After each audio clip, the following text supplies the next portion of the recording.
ইব্রাহিম আলাইহিস সালাম বুঝে ফেললেন যে আমার সন্তানকে আল্লাহর নামে কুরবানি করতে বলা হচ্ছে। ইব্রাহিম আলাইহিস সালাম হাজেরার কাছে গেল, গিয়ে বললেন, ইসমাইলকে সাজিয়ে দাও, জামা কাপড় পরিয়ে দাও, আমার সাথে ঘুরতে নিয়ে যাব।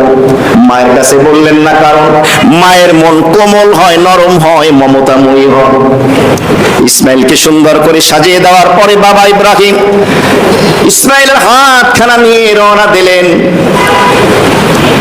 এরপরে যেতে যেতে অনেক দূর যখন চলে গেলেন, পাহাড়ের আড়ালে যখন চলে গেলেন, এমত অবস্থায় শয়তান দেখলো যে এই পরীক্ষায় ইব্রাহিমকে উত্তীর্ণ হতে দেওয়া যাবে না।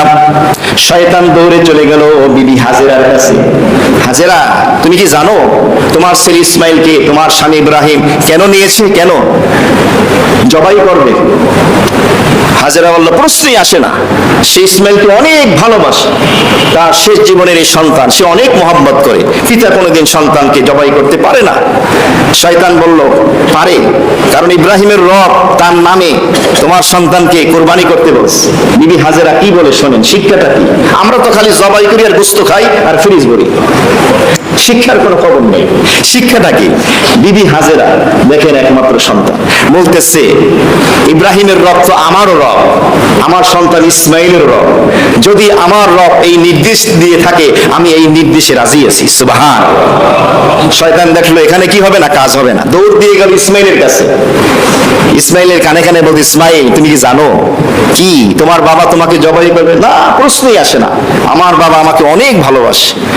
বলে, তোমার বাবার রব বলেছে তার নামে তোমাকে কোরবানি করতে। ইসমাইল বলল, আমার বাবার রব যদি বলে থাকে সে তো আমারও রব, তো আমাকে যদি কোরবানি করা হয়, জবেহ করা হয়, আমি আমার মায়ের কাছ থেকে দূরে সরে যাব, বাবার কাছ থেকে দূরে সরে যাব, আমি আমার আল্লাহকে পেয়ে যাব। সুবহান।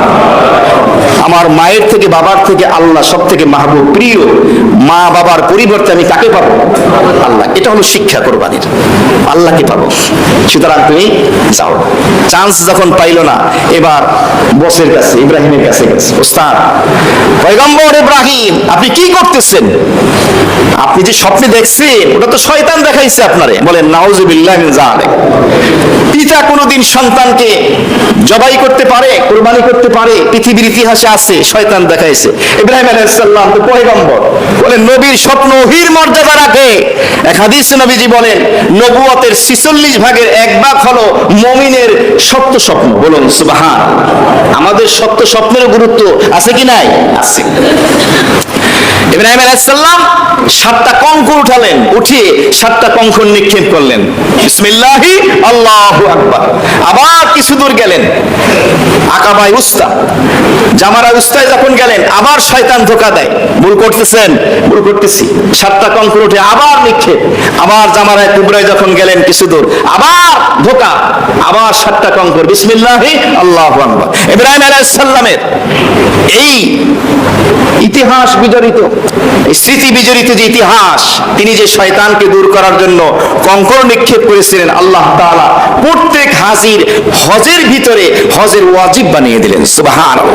জিলহজের 10 তারিখ সুবে সাদেকের পরে বড় শয়তানকে 7টা, 10 তারিখের পরে 11 তারিখ দ্বিপ্রহরের পরে ছোটটাকে 7টা, মাঝারিটাকে 7টা, বড়টাকে 7টা।